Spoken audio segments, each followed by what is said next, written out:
So you know what would be really cool?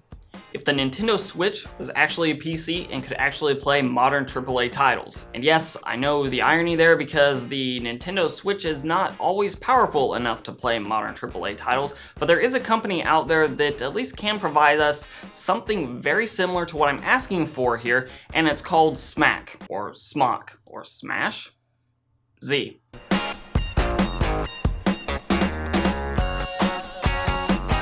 So I actually hadn't heard about this device until today, and fortunately for those of you that are interested in such a device that sort of gives you the form factor of a Nintendo Switch but gives you PC gaming, pre-orders for this device actually open up on March 15th, and apparently it was actually crowdfunded through an Indiegogo campaign that was very successful. Now the device gets its performance from its Ryzen based chips as well as its Vega 8 based graphics with up to 128 gigabytes of internal storage, which I believe is also expandable with a micro SD card, which will be great for those of you that maybe you put some games on some of your SD cards. You can then pull them out and put in a different SD card depending on what game you need to be playing, but it does give you the options at least of expanding your storage in a way that does not require you to carry around extra like external hard drives or anything like that, or have bulky flash drives sticking out of your device. In addition, it has up to 8 gigabytes of built-in RAM as well as being paired with a 1080p screen, though it won't always be able to take advantage of that 1080p screen depending on what game you're needing to run. You may have to bounce those settings on down, the graphics settings that is, to get playable frame rates. Games like The Witcher 3 that are very demanding on GPUs, and if you've seen some other benchmarks from other low-end systems, you know that sometimes you have to sort of knock those settings down, but apparently 720p on a game like The Witcher 3 is possible with this system. So some notable titles here: GTA 5 at 720p is playable at 60 FPS. The Witcher 3 at 720p is also playable at 40 FPS, and I believe Dark Souls 3 again at 720p is also within the playable frame rate area there, and that opens up all of the options for modern AAA games.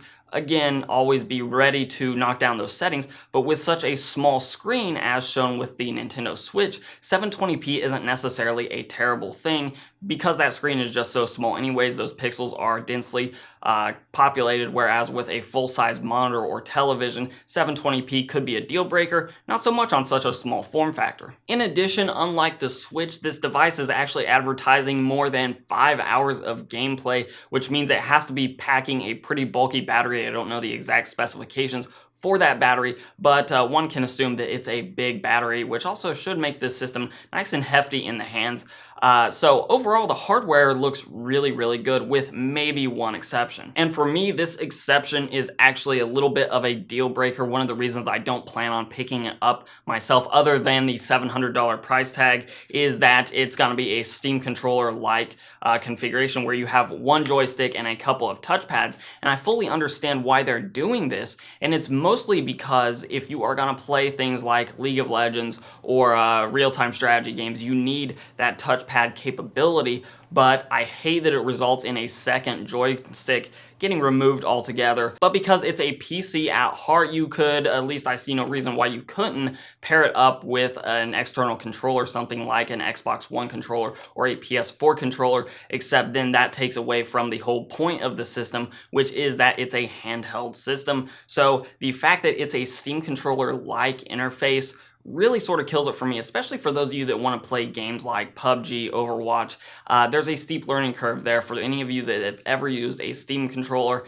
It's a big deal, at least it is to me. And one of the big reasons that I don't necessarily see this thing catching on, I would love to see a revision in the future where they have one touchpad maybe on the left side instead of a D-pad, and then have the two joysticks like a normal controller layout. But regardless, this is an exciting launch for people out there that are looking to get into PC gaming but need the mobility of something like a Nintendo Switch. It provides a legitimate alternative for people that are really looking at the Switch. Plus, it has all of the benefits of being on the PC platform, things like free online play, and being that you can take it wherever you go. That's really exciting in and of itself. But then you also get support for other things like emulators, so you can get all of your retro games and titles up and playing on this system, unlike something like a Nintendo Switch where you would have to rebuy older titles if they're ever launched on that system, or same thing for Xbox One or PS4 owners. If you're looking for those older titles, you have to hope that they get launched on the current platform.